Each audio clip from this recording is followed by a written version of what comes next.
आगे आगे पाठ और पीछे सपाट। हम आगे आगे तो बढ़ते गए और पीछे का पाठ भूलते गए। तो फ्रेंड्स, आज हम फिर से बच्चे बनने वाले हैं और उन्हीं की तरह रिवीजन करने वाले हैं।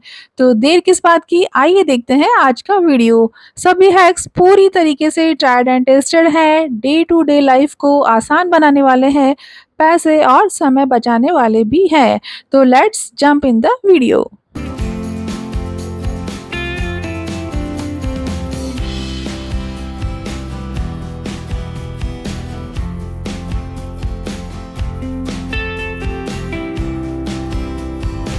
इस तरीके के जिपलॉक बैग्स को हम हाथ से इस तरीके से बंद करने की कोशिश करते हैं, पर ये कभी भी प्रॉपर्ली बंद नहीं होते हैं। तो जिपलॉक बैग को प्रॉपर्ली सील करने के लिए इसे जमीन पर रख कर पहले पूरी तरीके से हवा निकाल दीजिए।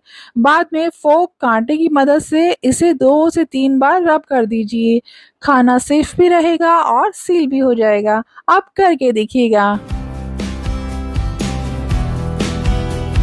टमाटर की तंदूरी चटनी बनानी हो या ग्रेवी, फोक की मदद से मैं इसे बिना किसी जाली के आसानी से गैस पर ही रोस्ट कर लेती हूँ।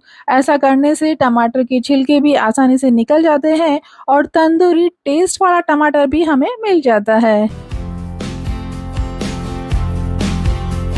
सर्दी, गर्मी हो या बरसात, प्लांट्स की केयर हम अपने बेबी की तरह करते हैं। बेबी प्लांटर्स भी प्रॉपरली ग्रो कर सकें, इसके लिए उनकी गुड़ाई भी प्रॉपर हो, इसके लिए आप फोक का इस्तेमाल कीजिए।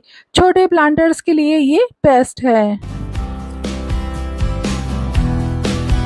और अब मेरे बच्चों की फेवरेट सैलेड टेक्निक। गाजर, ककड़ी छिलने के बाद फोक से इसमें आप लंबी लंबी रेखाएं बना दीजिए, वीडियो में दिखाए अनुसार। बाद में गोल गोल कट कर लीजिए।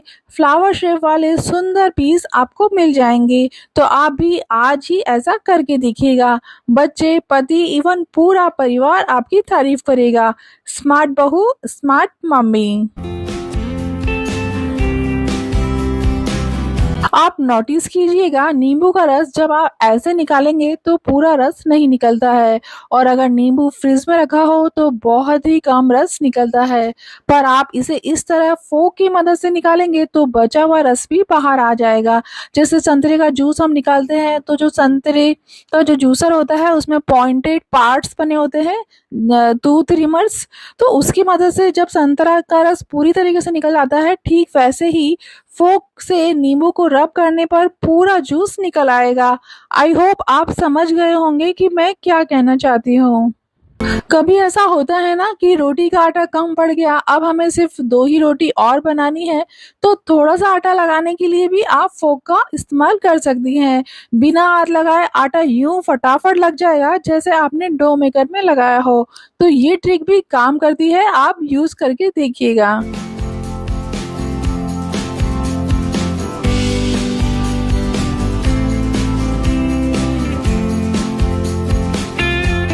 ये इंसिडेंट मेरे साथ हाल ही में हुआ यूं कि हम शादी में गए थे, फ्रेशन अप होने। जब मैं बाथरूम में गई तो वहां कपड़े टांगने के लिए कुछ भी नहीं था।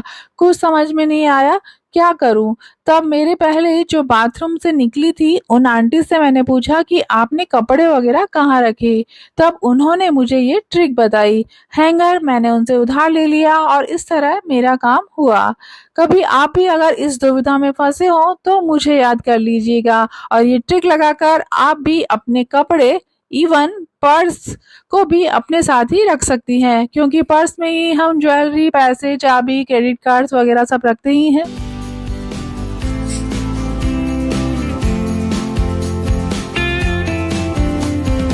डेली यूज के लिए मैं हमेशा से ही लिक्विड बिंदी लगाती हूँ, और आजकल तो ये वाटरप्रूफ भी आने लगी है। तो जब मेरी बिंदी और कुमकुम सूख जाते हैं तो मैं इसमें एलोवेरा जेल मिक्स करके इसका पूरा यूज कर लेती हूँ। एलोवेरा स्किन के लिए भी बहुत अच्छा रहता है। यहाँ मैं आपको भी सजेस्ट करूंगी कि आप भी डेली के लिए लिक्विड बिंदी ही लगाएं। सस्ती भी है, स्किन फ्रेंडली भी है, और एक सीक्रेट, स्मॉल बिंदी लगाने पर आपकी एज भी कम नजर आएगी।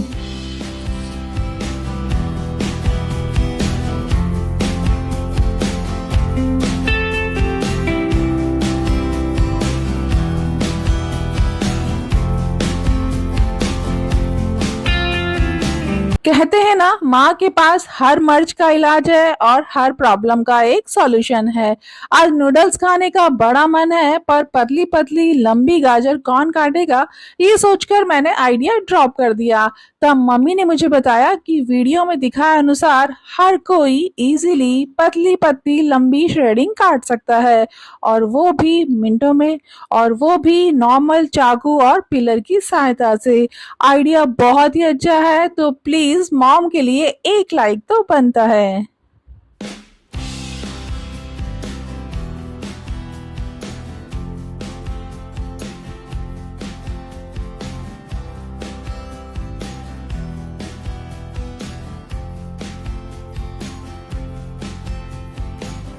रोटियों को गोल आदमी को सीधा करता है, बेलन वो हथियार है जिससे हर पति डरता है। जोक सपाट।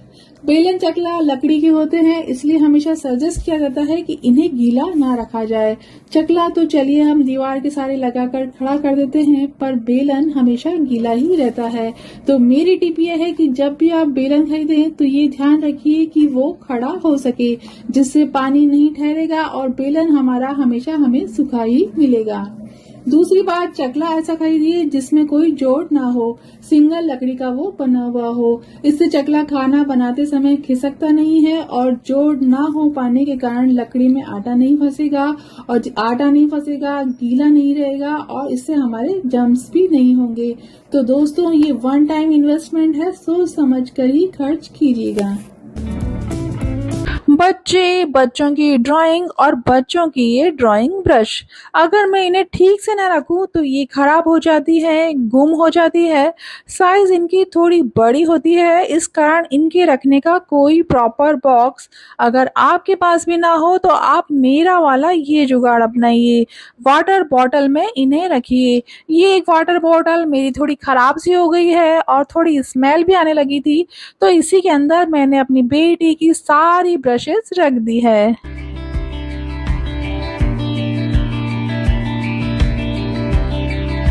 आज मेरे गार्बेज बैग भी खत्म हो गए हैं, तो चलिए नया खोल लेते हैं। मैं हमेशा एक नई पॉलीथीन बीच में से ही लेना पसंद करती हूँ। बाहर की सील को मैं एज इट इज रहने देती हूँ। अगर बाहर की सील मैंने खोली तो ये थैलियाँ पूरी खुलती चली जाती हैं, इसलिए बीच में से ही आप भी एक पॉलीथीन निकालिए। पहला फर्स्ट निकालने में थोड़ा सा एफर्ट लगता है, पर बाकी के 30 दिन ये फंडा बरोबर काम करता है। तो इस बार आप भी ऐसा करके देखिएगा।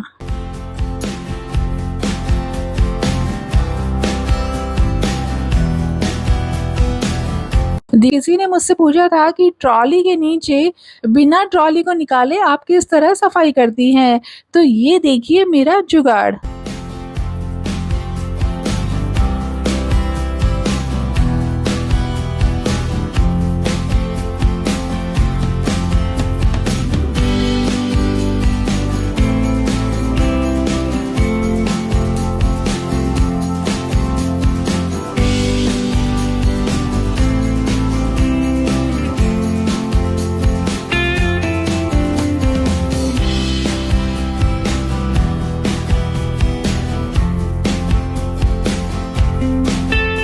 फूड पार्टिकल्स, धूला आदि को क्लीन करने के लिए आप बिना ट्रॉली को निकाले इस तरीके से आसानी से सफाई कर पाएंगी।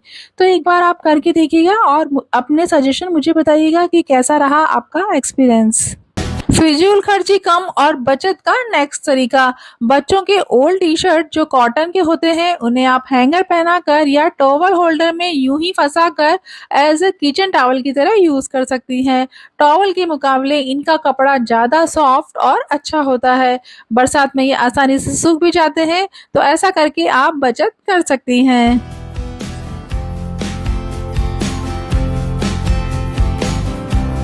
ऑप्शन दिया जाए कि साड़ी या घर के लिए कुछ डेकोरेटिव आइटम, तो मैं घर के लिए डेकोर पीस को ही चुनूंगी। हम सभी गृहिणियां ऐसी ही तो हैं, अपने आप से ज्यादा अपनी फैमिली और अपने घर को तवज्जो देती हैं। तो यहाँ देखिए, नीचे कुछ कुशन ना होने के कारण हमारे फर्नीचर पर स्क्रैच पड़ जाते हैं, तो आप इस तरीके के फेल्ट जो मार्केट में आते हैं उनका यूज कर सकती हैं। पर अगर ये आपके पास नहीं है तो सुन नहीं सकी का जुगाड़। और जुगाड़ ये है कि आप बड़ी साइज की बिंदी इसके नीचे चिपका दीजिए। ऐसा करने से भी आपका फर्नीचर सेफ रहेगा।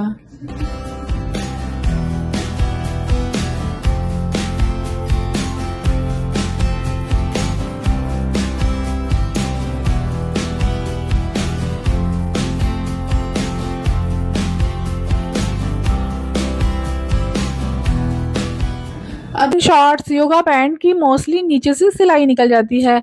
कितना ही सिल लीजिए ये फिर से थोड़ा स्ट्रेच किया और खुल जाएगी। इसके लिए मैं क्या करती हूँ कि एक छोटा कॉटन कपड़ा नीचे की साइड सिल देती हूँ। कॉटन कपड़े के कारण धागा मजबूती से पकड़ बनाए रखता है। यकीन मानिए सिलाई कभी नहीं निकलेगी। ये प्रॉब्लम वैसे भी स्पेशली सिंथेटिक कपड़ों के साथ ज़्यादा होती है, पर ये फंडा आप कॉटन शॉर्ट्स वगैरह पर भी ज़रूर से अप्लाई कीजिएगा। अब आप साइकिलिंग कीजिए, योगा कीजिए, कैसे भी स्ट्रेच कीजिए और वो भी बेफिक्र। दूसरी प्रॉब्लम, उठते या बैठते समय कुर्ते का टाका यानी कि सिलाई साइड से खुल जाती है, तो यहाँ पर जरूरत है एक्स्ट्रा सिलाई की। और स्पेशली सिल्क के कुर्ते में तो हमें ये ट्रिक यूज में लेनी ही चाहिए। यहाँ देखिए इस मेरे कुर्ते में टेलर ने नॉर्मल सिलाई ही की है, तो यहाँ पे मजबूत करने के लिए मैं यहाँ पर एक आई बना दूंगी।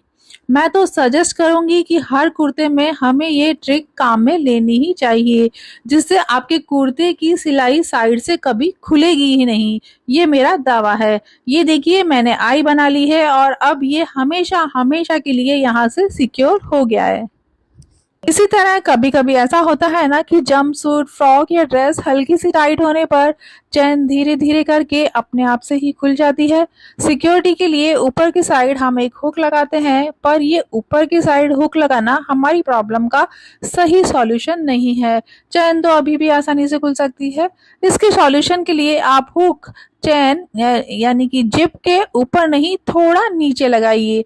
ये देखिए ऐसा करने पर आपकी जिप यानी कि चेन कभी भी स्लिप नहीं होगी, नीचे नहीं आएगी। ये मेरा खुद का एक्सपीरियंस है, ट्राई करके देखिएगा।